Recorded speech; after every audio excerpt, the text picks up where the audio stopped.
ஆதி அந்தமும் அவள்தான், நம்மை ஆளும் நீதியும் அவள்தான். அகந்தையை அழிப்பாள், ஆற்றலை கொடுப்பாள். அவள்தான் அன்னை மகாசக்தி. அந்த தாய் இல்லாமல் நான் இல்லை, தானே எவரும் பிறந்ததில்லை. எனக்கொரு தாய் இருக்கின்றாள், என்றும் என்னை காக்கின்றாள். தாய் இல்லாமல் நான் இல்லை. அற்புதமானவர்களே, இந்த கருத்தோடு இந்த சிந்தனையோடு இந்த பதிவை நான் துவங்குறேன். திரு எம்ஜிஆர் அவர்கள் அடிமை பெண்ணில் ஆலங்குடி சோமுன்னு இந்த பாட்டை பற்றி கூட நான் ஏற்கனவே பேசியிருக்கிறேன். ஆதி அந்தமும் அவள்தான், நம்மை ஆளும் நீதியும் அவள்தான். என்ன வார்த்தை பாருங்கள். அதாவது தர்மம்னு சொல்கிறோமில்ல, நீதின்னு சொல்கிறோமில்ல, அந்த நீதி எதுன்னா அந்த தாய்மை தான் நம்ம ஆளுது. இது பிரபஞ்ச சக்தியை சொல்கிறார் அவர்.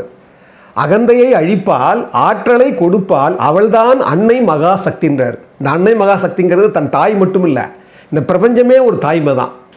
இந்த எண்ணம் வந்துருச்சுன்னா நாம் அந்த தாய்மையை சிறுமைப்படுத்த தோணுமா? ஒரு பெண்மையை சிறுமைப்படுத்த தோணுமா? ஒரு பெண்ணை நாம் இழிவாக மதிக்க தோணுமா? என்ன நடக்குது நாட்டில் இன்றைக்கி? போன வாரம் ஒரு செய்தி படிக்கிறேன். கடந்த 10 நாட்களுக்குள்ள 900 பெண்கள், அதாவது 900 பெண்கள் மானபங்கப்படுத்தப்பட்டிருக்கிறாங்க, பாலியல் சங்கடத்துக்கு உள்ளே இருக்கிறாங்க. 15 நிமிடத்துக்கு ஒரு பெண் நம்ம நாட்டில் கற்பழிக்கப்படுகிறாள். கேவலமாக இல்லை? நாம் எந்த சமூகத்தில் வாழ்ந்துட்டு இருக்கிறோம்? ஒரு காட்டு மிராண்டி விட மோசமாக நாம் இல்லை. பத்திரிகை பிரித்து பார்க்கவே முடியலை. மேற்கு வங்காளத்தில் பாருங்கள். இப்போ உங்களுக்கு இதை பற்றின கூட நிறைய பதிவு பேசியிருக்கிறேன். ஏன் நிர்பயா 12 வருஷம் ஆச்சு, போக்சோ சட்டம் நிறைய நானும் வீடியோ பேசிகிட்டு இருக்கிறேன். நானும் பெண்மையை குறித்து, உண்மையை குறித்து, அதனுடைய தாய்மையை குறித்து பேசிக்கிட்டு தான் இருக்கிறேன். ஆனால் நம்ம என்ன பண்ணுறோம்? கொஞ்சம் யோசிக்க மாட்டேங்கிறோம். ஏன் நான் இந்த பதிவு கொண்டு வரேன்னா, இப்போ சமீபத்தில் சென்ற வாரம் உங்களுக்கு கேள்விப்பட்டிருப்பீங்க, கேரள திரை உலகத்தில் இன்றைக்கி ஒரு பெரிய சூறாவளி கிளம்பியிருக்கு. 4 வருடத்துக்கு முன்னாலேயே அங்கே பெண்களாக நடிக்கிறவங்க, சின்ன பாத்திரத்துலேருந்து பெரிய பாத்திரம் நடிகையாக நடிக்கிறவங்க, பெரிய பெரிய நடிகைகள்லாம் கூட அங்கே மானபங்கப்படுத்துகிறாங்க. அங்கே ஆண்களுடைய அவங்களுடைய ஆளுமைக்கு உட்பட்டு ரொம்ப ஒரு வக்கரமான சிந்தனையோடு தான் பார்க்குறாங்க, சிந்தனையோடு தான் அவங்க பண்ணுறாங்கன்னு சொல்லி பெரிய பிரளயம் கிளப்பி ஹேமா கமிஷன் ஒரு கமிஷனை ஏற்படுத்தி 4 வருஷமாக அந்த அறிக்கை தூங்கி சமீபத்தில் தான் அந்த அறிக்கை வெளியிட்டிருக்கிறாங்க. இப்போ கிட்டத்தட்ட பெரிய இயக்குனர், பெரிய நடிகர், அது மட்டும் இல்லை, கிட்டத்தட்ட ஒரு 8 பேர் அதில் பேர் அனௌன்ஸ் பண்ணிட்டாங்க. இன்னும் அதில் எந்தெந்த முதல்களை மாட்ட போதுன்னு தெரியலை. அதை படிக்கும்போது பயங்கரமாக இருக்குது. அதாவது என்னென்னா, இப்போ நான் கூட ஒரு 30 வருஷம் நான் சினிமாவில் இருந்திருக்கிறேன். ஆனால் நல்ல வேலை நான் 90% நான் இப்போ பணிபுரிஞ்ச படங்கள் எல்லாமே அப்கமிங் டைரக்டர், அதாவது ஒரு அறிமுக இயக்குநர்களாக இருந்ததால் எங்களுக்கு அந்த சிந்தனையே கூட போகாது. இதை சொல்கிறாங்க, இது புதுசாக தான் தெரியுது, அதாவது இருக்குதுன்னு சொல்கிறாங்க. ஆனால் நாம் அந்த ஷூட்டிங்கில் இருக்கிற போது என்ன தோணும்னா, நாளைக்கு அந்த கால் ஷீட் வேணும், அவங்க கால் ஷீட் வரல, இவங்க வரல, அவங்க வரல, என்ன சீன் எடுக்க போகிறோம், லொக்கேஷன் எங்கே வரப்போகுது, அப்புறம் அதுக்கு பொருள் வரல, இதுக்கு பொருள் வரல, பணம் வரல, இது தான் யோசனை வருமே தவிர வேறு வரவே வராது. ஆனால் இதெல்லாம் கேட்குற போது, படிக்கிற போது அப்படி குபீர், அதாவது என்ன சொல்கிறது, இதை எப்படி இதை எடுத்துக்கிறதே தெரியல. இன்றைக்கி அந்த கேரள திரை உலகமே கல்லூலப்படுது. நிறைய பேர் விசைமெண்ட்டு போகிறாங்க, இன்னும் யாராவது மாட்ட போகிறாங்கன்னு தெரியல, யாராவது இருக்கிறாங்கன்னு தெரியல. இது திரு கவியரசர் கண்ணாசன் சொன்ன மாதிரி, இந்த இரவு பேச ஆரம்பிச்சிச்சுன்னா இந்த நாட்டில் ஒரு யோகியம் கூட இருக்க மாட்டான்னு சொல்லுவார் அடிக்கடி அவர். அது மாதிரி இதை படிக்கும்போது அதெல்லாம் எனக்கு சிந்தனையாக வந்தது. ஒரு கான்ட்ராக்ட் ஒரு பெரிய அறிஞர் சொன்னார் ஒரு தடவை, பெண்கள் எல்லாமே ஒரு பயங்கரமான நிலைக்கு ஆட்பட்டிருக்கிறாங்க. அவங்க பெரும்பாலும் ஆண்களையே சமாளிக்க வேண்டி இருக்குது. பெண்களுடைய வாழ்க்கை ஒரு மிகவும் கொடுமையானது அப்படின்னு ஒரு தடவை சொன்னார். அது உண்மையாக யோசிக்கிற போது, இப்போ சமீபத்தில் ஒரு 3-4 மாதத்துக்கு ஒன்று பாருங்கள், ஹாலிவுட்டில் பெரிய ப்ரொடியூசர், அவர் மேலே 36-37 கற்பழிப்பு வழக்குகள் வந்தது. என்னன்னு கேட்டால் அவர் அவ்வளோ மிஸ்யூஸ் பண்ணியிருக்காருன்னு சொல்லி அது ஒரு பெரிய இஷ்யூ ஆயிடுச்சு. இது பார்த்திங்கன்னா பெண்மையை நம்ம மதிக்கிறதே கிடையாது. பாருங்கள், சமீபத்தில் என்னுடைய ஜீவான்னு ஒரு நண்பர், நான் அடிக்கடி அவர் எனக்கு நிறைய குறிப்புகள் அனுப்புவார். இப்போ இன்றைக்கி காலையில் ஒரு குறிப்பு அனுப்புகிறாரு. பார்த்தா அப்படியே கவரி வீசிய ஒரு கலியுக சேரமன்னன் சொல்லி போட்டு திரு எம்ஜிஆர் அவர்களை பற்றி ஒரு குறிப்பை நான் படித்தேன். ரொம்ப அற்புதமாக இருந்தது. ஒரு பெண்மை எப்படி மதிக்கிறார் பாருங்கள், அந்த பெண்மைக்குள்ளே எவ்வளோ விஷயம் பாருங்கள். ஒரு முறை அவருடைய சத்யா ஸ்டுடியோவில் ஒரு ஷூட்டிங் நடந்துகிட்டு இருக்குது. அப்போது அவருடைய டேரக்டர் கூட வெளியே இருந்து அந்த படப்பிடிப்பு தளத்துக்கு வெளியே இருந்து பேசிகிட்டு இருக்கிறாரு. அங்கேருந்து அவர் கவனிக்கிறாரு, அவருடைய சத்யசுடைய வாசலில் வாட்ச்மேன் கூட கை குழந்தையோட ஒரு அம்மா ஒரு தாய் வந்து என்ன பண்ணுறாங்க, இது தர்க்கம் பண்ணிட்டு இருக்கிறாங்க. இதுவோ நடக்குதுன்னு தெரிஞ்சுக்கிட்டாரு திரு எம்ஜிஆர் அவர்கள். உடனே என்ன பண்ணுறாரு, தன்னுடைய உதவியாளர் கூப்பிட்டு வர சொல்லுங்க, என்னன்னு சொல்லிட்டு வர சொல்லுங்க சொல்லிட்டு உள்ள வர சொல்கிறாங்க. அங்கேருந்து கவனிச்சார் இல்லையா திரு எம்ஜிஆர் அவர்கள், அவங்கள அருகில் வர சொன்னாங்க. வந்த அந்த அம்மா கை குழந்தையோட வராங்க. வந்த உடனே நான் கணவனை இழந்துட்டேங்க, இந்த கை குழந்தை வச்சுட்டு நான் வாழ முடியல, காப்பாற்ற முடியல, ஏதாவது எனக்கு உதவி செய்யணும்னு சொல்லி அந்த அம்மா கேட்குறாங்க. கேட்ட உடனே திரு எம்ஜிஆர் அவர்கள் ஒன்றுமே பண்ணலை. பக்கத்துலேயே அவருடைய அறை, பர்சனல் அறை இருக்குது திரு எம்ஜிஆர் அவர்கள் தங்குறதுக்கு. அந்த அலுவலக அறையில் வந்து இந்த அம்மாவை கொஞ்சம் போய் அங்கே கொஞ்சம் அங்கே அங்கே அங்கே இருக்க விடுங்க, விட்டு முதல்ல அவங்க உணவு வாங்கி கொடுங்க, அவங்க என்ன வேணுமோ அந்த உணவு வாங்கி கொடுங்கன்னு சொல்லிடுறாரு. சொன்ன உடனே அதே மாதிரி அவங்க என்ன பண்ணுறாங்க, உதவியாளர்கள் அங்கே கொண்டு போய் எம்ஜிஆருடைய பர்சனல் அலுவலக அறை, அந்த அலுவலக அறையில் விட்டுறாங்க. விட்ட உடனே என்ன பண்ணியிருக்காரு, அவங்க யார் என்னன்றதெல்லாம் கேள்வி கேட்டுட்டு அது சம்மந்தமாக வந்து அவங்க குடும்பம் உண்மையாக பொய்யா பேசுகிறதெல்லாம் விசாரிக்கிறதுக்காக அமைச்சிருக்காரு. அமிச்சு என்ன பண்ணியிருக்காங்க, அவங்க போய் எல்லாம் வந்துட்டாங்க. இப்போ படப்பிடிப்பு ஷூட் முடிஞ்சு போச்சு. அந்த படப்பிடிப்பு தளத்தை விட்டுட்டு வெளியே வராரு. வெளியே வந்தோடனே அவங்களுடைய அந்த அம்மா பற்றியோடைய எல்லாத்தையும் அவங்க புரிஞ்சுக்கிட்டாங்க. உண்மைதான், அந்த அம்மா சொன்னதெல்லாம் உண்மைதான்னு சொல்லி அவங்க எப்படி இருக்காங்க, என்ன இருக்கிறாங்க, என்ன அவங்களுக்கு வாழறதுக்கு தகுதி இருக்குது, என்ன பண்ண முடியும், பேக்ரவுண்ட் என்னங்கிறதெல்லாம் தெரிஞ்சுக்கிட்டாங்க. தெரிஞ்சுக்கிட்டு நேராக என்ன பண்ணுறாங்க, எம்ஜிஆர் அவருடைய உதவியாளர்கள் கூட அவங்க நண்பர்களும் சேர்ந்து என்ன பண்ணுறாங்க, அந்த அறைக்கு வராங்க. அது சொல்கிறாங்க, அந்த அவருடைய அறை வந்து பர்சனல் அறைங்கிறது அவருடைய பெரிய புண்ணிய ஸ்தலமாக எம்ஜிஆர் அப்படி நினைப்பாராம். ஏன்னா அந்த அறைக்குள்ளே பெரிய எம்ஜிஆருடைய தாய் சத்யபாமா அந்த அம்மாவுடைய உருவப்படம் வந்து ஒரு ஆள் உயரம் இருக்குமா, அது கீழே ஒரு தனி சேர் இருக்குமா. அந்த சேரில் தான் திரு எம்ஜிஆர் அவர்கள் உட்காருவாங்களாம். மற்ற பெஞ்செல்லாம் இருக்கும், சின்ன பெஞ்ச் இது மாதிரி சேர்லாம் போட்டிருப்பாங்களாம். இது பாருங்கள், இவங்கெல்லாம் உள்ளே போகிறாங்களாம், ஷாக்காக. அந்த அம்மா என்ன பண்ணியிருக்காங்க, அப்படியே இந்த பெஞ்சில் பக்கத்தில் இருந்தது இல்லையா, பெஞ்சு ஏதோ பொருள் வச்சுருக்காங்க படுத்துறது. இவங்க என்ன பண்ணிட்டுருக்காங்க, எம்ஜிஆருடைய சேர் அதில் உட்காந்துட்டு அப்படியே தூங்கிட்டு இருக்கிறாங்க, அழுப்பாக தூங்கிட்டு இருக்கிறாங்க. அதாவது அந்த சேரில் யாருமே உட்கார்ந்தது கிடையாது. அவர் சேரில் அவ்வளோ பெரிய மரியாதை கொடுப்பாங்களாம் அங்கே இருக்கிறவங்கெல்லாம். அது தனிப்பட்ட சேராக என்ன பண்ணுவார் தெரியல எம்ஜிஆர்ன்ற மாதிரி அப்படியே பார்க்குறாங்களாம் இவங்கெல்லாம். எம்ஜிஆர் ஒன்றுமே பண்ணலையா, அந்த குழந்தை கீழே அப்படியே விளையாடிட்டு இருந்ததுதான். உடனே ஒன்றுமே பண்ணலையா எம்ஜிஆர், சாதாரணமாக போய் அப்படியே போய் ஃபேன் போட்டாங்க. ஃபேன் போடாமல் தூங்கிட்டு இருக்குதா அம்மா. ஃபேன் போட்டு என்ன பண்ணியிருக்காரு, அந்த குழந்தைய எடுத்து அப்படியே குஞ்சிருக்கிறாரு. இந்த ஃபேன் காற்று வந்த உடனே இந்த அம்மா வீழ்ச்சிட்ருக்குறாங்க. எதிர்க்க பார்த்தா எம்ஜிஆர். இப்போ தலைவரை பார்த்து எம்ஜிஆர் பார்த்த உடனே அந்த அம்மா ஷாக்காக அப்படியே எழுந்த உடனே பரவாயில்லம்மா நீங்கள் வாங்க அப்படின்னு சொன்ன உடனே விசாரித்து உங்களுக்கு என்ன வேணுமோ அதெல்லாம் ரெடி பண்ணிட்டோம்மா, நீங்கள் நாளையிலேருந்து உங்களுக்கு என்ன எல்லாம் வேணாலும் எல்லாம் கிடச்சிரும், நான் எல்லாத்தையும் நான் ஏற்பாடு பண்ணிட்டேன், இந்த பணத்தை கொஞ்சம் வச்சுக்கோங்க சொல்லிட்டு என்ன பண்ணுறாங்க, கையில் கொஞ்சம் பணம் கொடுத்து அவங்கள வழி அனுப்பிச்சி வச்சாங்களாம். அவங்க சொல்கிறாங்க, அது அந்த குறிப்பில் என்ன சொல்கிறாங்கன்னா, ஒரு கலியுக ஒரு சேரமானவர். ஏன்னா நம்ம படிச்சிருப்போம் இலக்கியங்களில் மோசுக்கீரனார்னு சொல்லி வந்து ஒரு புலவர் வந்து அலுப்பில் வந்து ஒரு அந்த முரசு கட்டிலில் படுத்திருப்பார்.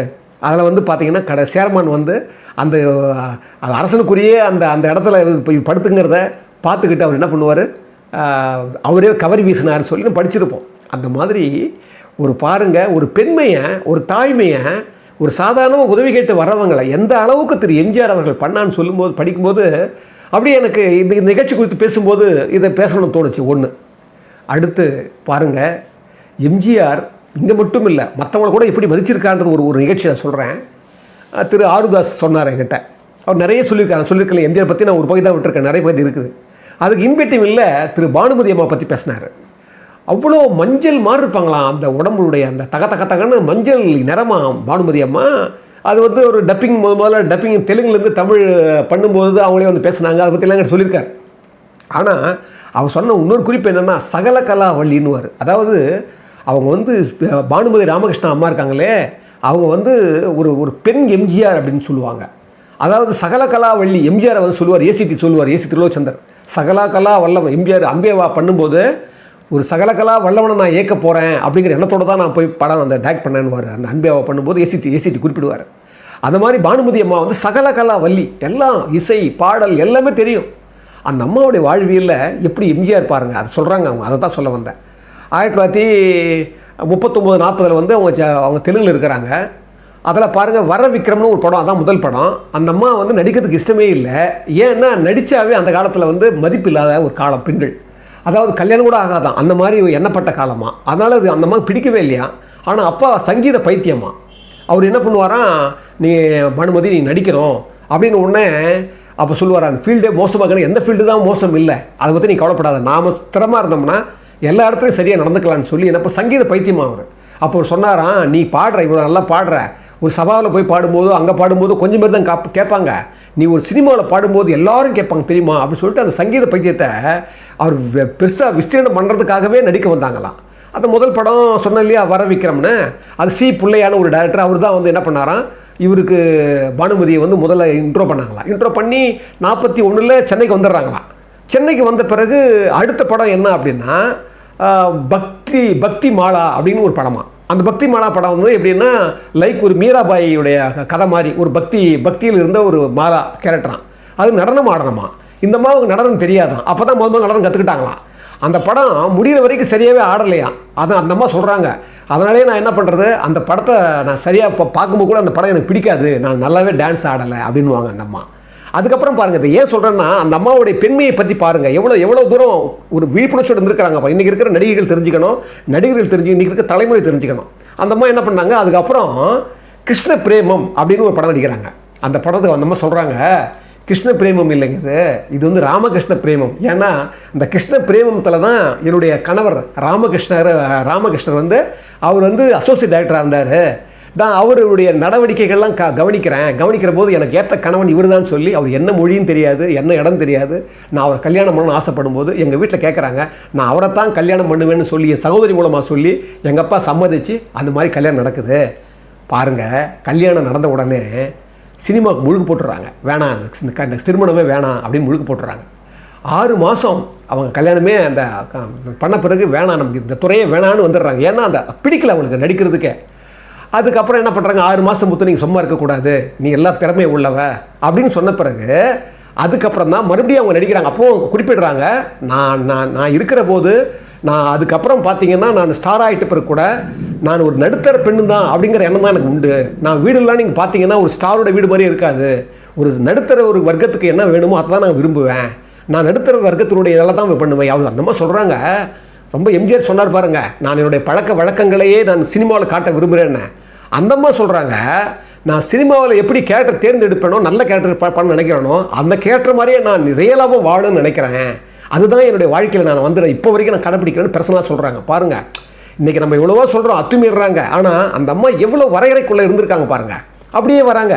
வந்த உடனே முதல்ல கவனிங்க, அவங்க நடிக்கிற போது அவங்க சொல்கிறாங்க, நான் முதல்ல தமிழ் சினிமாவில் நடிக்கிற போது அப்படியே வரும்போது ஒரு டைரக்டரு வாடி போடி தான் கூப்பிடுவாங்களாம். ஒரு நாள் இவர் என்ன பண்ணாங்களா, அந்த டைரக்டர் படத்தில் நடிக்கும்போது என்னடின்னு கூப்பிட்டாரான் அவர். என்னடா அப்படின்னாரான் அவர். இந்த யார் இந்த மாதிரி சொல்கிறாங்களா, என்னடா அப்படின்னு ஒரு டைரக்டரை என்னடான்னு சொன்ன உடனே ஒரு மாதிரி ஆகிட்டாங்களாம். சொன்ன உடனே அப்போது இப்போ நீங்கள் என்னடின்னு கூப்பிட்றீங்க, நாங்கள் ஒரு கலைஞர் இல்லையா, நீங்கள் மரியாதை கொடுக்க தேவை இல்லையா அப்படின்னாங்களாம் அவங்க. உடனே அவங்க அப்பா என்ன பண்ணாங்கன்னா, அப்போ சொல்கிறாரு திமிரு, ஏன்னா இந்த திமிரு எப்படி வந்ததுன்னா எங்கள் அப்பா என்னை அவ்வளோ கட்டுக்கோப்பாக வளர்த்தாரு, அவ்வளோ கட்டுக்கோப்பாக என்னை கொண்டு வந்தேன், என் கண்ணிமை மூல நான் பார்த்துக்குவேன், நீ கவலைப்படாத, நீ சினிமாவுக்கு வான்னு சொன்னார். அதெல்லாம் வேண்டாம் விருப்பமே சில படங்கள் நான் நடித்தேன். ஆனால் அதை பார்க்குறவங்கலாம் ரொம்ப இயல்பாடிச்சுன்னு சொல்லுவாங்க. பாருங்கள், அதிலிருந்து என்ன பண்ணியிருக்காங்க அவங்க சொல்கிறாங்க, எங்கிட்ட வந்து பேசுகிறதுக்கே திரு எம்ஜிஆர் அவர்கள், திரு சிவாஜி கணேசன் அவர்கள்லாம் கூட வந்து ரொம்ப மரியாதை தான் பேசுவாங்க. ஆனால் அலிபாபாவை 40 திருடர்கள் நடிக்கிற போது முதல்ல என்னை அம்மான்னு கூப்பிட்டார் திரு எம்ஜிஆர் அவர்கள்.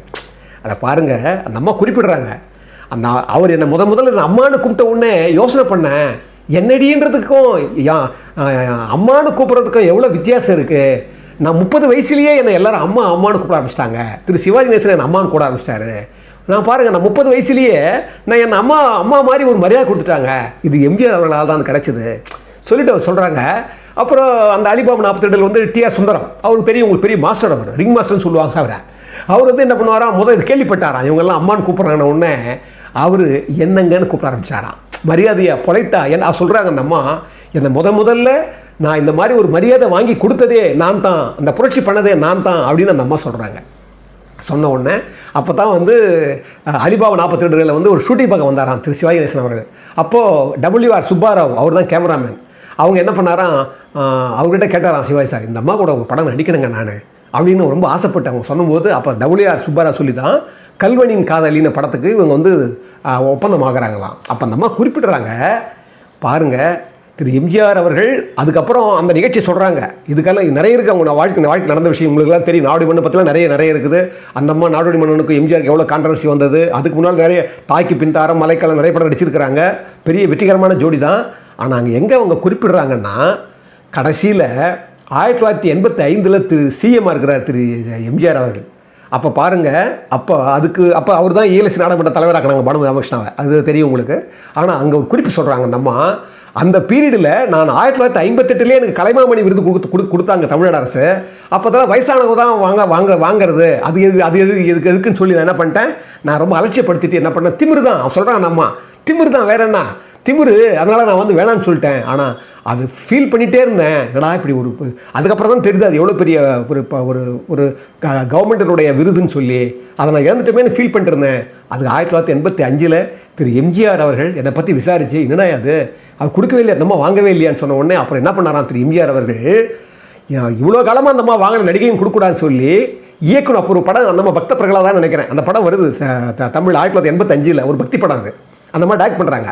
அந்த படத்துக்கு இவங்க, அந்த படத்துக்கா இல்லை அந்த அவருடைய இதுக்கான்னு தெரியல, அப்போது கலைமாமணி விருது திரு இயக்குனருங்கிற பேரில் டாக்டர் பானுமதி ராமகிருஷ்ணாவுக்கு திரு எம்ஜிஆர் கையால் கொடுக்கப்படுதான். அப்போ அந்த அம்மா சொல்கிறாங்க, நான் வந்து ஒரு நடிகையாக இருந்து இவ்வளோ நாள் கொடுக்கலையன்றதுக்காக தன் முதுகை, அப்போ திமுக பேசுகிறாங்க அந்த அம்மா, தன் முதுகை காப்பாற்றிக் கொள்வதற்காக அவங்க என்ன பண்ணுறாங்க, இயக்குனராக என்னை வந்து கலைமாமணி விருது கொடுத்தாங்க, பெண் இயக்குனர்ன்றதுக்காக. அது அப்போ நம்ம சொல்கிறாங்க, இன்னும் கூட எனக்கு நடிகையாக ஒன்றும் கலைமாமணி விருது ஒன்றும் வரல, அது ஒரு பேலன்ஸ் இருக்குதுன்னு சொல்லி அந்த அம்மா பேசுகிறதையோ இல்லை எழுதுனதையோ நான் இங்கே படித்தேன். அதோட ஞாபகம் எனக்கு வந்தது.